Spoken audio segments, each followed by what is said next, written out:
नमस्कार Odia horror story रे आपण मानकु स्वागत। चलंतु ना समय को बेसी नष्ट न करी आउ एक भयावह रोमांचकर कहानी सुनिबा। ग्रामर नाम चंदनपुर। ग्रामठू किछि दूर रे अछि गोटे छोट जंगल। जंगलर ना हैला माया मोहिनी। आपण मानकु जंगलर नाटा सुनी अजब लागुची ना? लागुथिबो निश्चिंत। ताहले चलंतु जानिबा माया मोहिनी जंगलर प्रकृत रहस्य। श्रद्धा और राजू दुई जन चंदनपुर गाँवर पिला। सेमाने दुहे बहुत भल सांग। से दुई जन स्कूल रे 10म श्रेणी रे पढ़ंती। स्कूल गाँ ठारू बहुत दूर रे। गाँवर पिला मानकु सेई माया मोहिनी जंगल दे स्कूल को जिबा पई पड़े।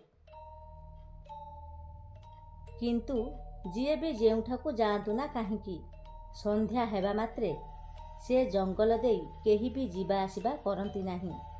ग्राम रे समस्ते जानती संध्या परे से जंगल बाट दे जीए भी जाती से माने आउ गाँ को फेरंती नाही। सेही जंगल से मानकू निज माया रे बस करी सेही जंगल रे बंदी करी रखी दिए। दिनकर कथा। श्रद्धा और राजू स्कूल सारी गाँ को फेरु थांती। बाटरे सेमानकर किछि पुरुणा सांग मानक सह देखा होई जाए। सांग माने मिसी गुली खटु करू करू केतेबेले जे संध्या होई जाए सेमानकु जणा पड़े ना। राजू कुहे श्रद्धा संध्या होई आसिलानी, चाल एबे घर को जिबा। श्रद्धा राजू को स्कूल बैग बढ़ाई दिए। दुई जन निज निज बैग को कांधे पकाई साइकल धरी घर को जीवा पाई बाहरी पड़िले। किंतु सेमानकर अजणातरे सेमानक बाट चाही बसिथिला माया मोहिनी जंगल। संध्या बढ़िबा सहित नाही नथिबा अंधार माड़ी आसिला। श्रद्धा मनरे गोटे अजणा भय सृष्टि होई थाए। से भयाभरा कंठरे कहिला, राजू आमे एबे कौन करिबा? घर को केमिति जिबा? राजू कहिला, एई देख मो पाखरे परा टर्च अछि, एबे डरिबार किछि नाही। राजू ब्यागरू टर्च बाहर करी आगो को लाइट पकाइला। अंधार जंगल भितरे टर्च लाइट रे राजू और श्रद्धा जहा देखिले सेमानकर पाद तळु माटी खसीगला।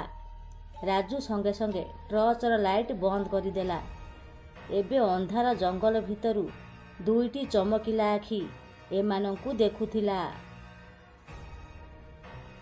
धीरे धीरे से चमकिला आखि गोटे महिलार रूप धारण करिला। लंबा शरीर कुहुड़ी भितरे झापसा देखा जाउथिला। ता मुंडर चुटी आंठू जाए लंबी थिला। एसबु देखी राजू और श्रद्धा भयरे थरी उठिले। राजू थरिला हातरे टर्च टुकी हातरे धरी से महिला ऊपर को लाइट पकाइला। टर्चर लाइट रे से महिलार शरीर संपूर्ण देखा जाउथाए। देह सारा कटाफटा होई थाए। मुहरु रक्त झरी पड़ुथाए। देहर मांस सबु पची सड़ी जाई थाए। ता देह सारा माछी बाणे भण भण होई उड़ुथांती। एपरी एक भयंकर दृश्य देखी राजूर हाथरू टर्च खसी पड़िला। से महिला श्रद्धा और राजू आड़कू हाथ बढ़ाउथाए। श्रद्धा राजू पछकू पछकू पाद पकाई भयरे चालू थांती। एमानकू भयरे थरिबार देखी माया मोहिनी अजब स्वरे हसीबाकू लागिला। एबे चारियाड़ अंधार होईगला। हठात जंगली जीवजंतुंकर भयंकर शब्द जंगलर चारियाड़ू शुभिबाकू लागिला। श्रद्धा और राजू एबे भयरे आखि बंद करी परस्पर को जाबुड़ी धरिले। धीरे धीरे काहार पाद शब्द सेमानक आड़कू माड़ी आसिबार सेमानकू अनुभव हैला। श्रद्धा धीरे धीरे आखि खोली देखिला सेई भयंकर विभत्स्य महिला सेमानक आड़कू माड़ी आसुची। शेषरे गोटे जंगलर परिवेश ठंडा हो जाए। धीरे धीरे सकाळ हैला କିନ୍ତୁ ଶ୍ରଦ୍ଧା ଓ ରାଜୁ ଘରକୁ ଫେରିଲେ ନାହିଁ। ଲୋକମାନେ କୁହନ୍ତି ଶ୍ରଦ୍ଧା ଓ ରାଜୁ ସେହି ଜଙ୍ଗଲରେ ସେ ଆତ୍ମା ସହ ବନ୍ଦୀ ହୋଇ ରହିଗଲେ। ଏବେ ବି ସେମାନଙ୍କର ବାପା ମା ସେମାନଙ୍କ ବାଟ ଚାହିଁ ବସିଛନ୍ତି। ହେଲେ ଶ୍ରଦ୍ଧା ରାଜୁ ଆଉ ଘରକୁ ଫେରିଲେ ନାହିଁ। ସେମାନେ ସେଇ ମାୟା ଜଙ୍ଗଲରେ କେଉଁଠି ବନ୍ଦୀ ହୋଇ ରହିଗଲେ।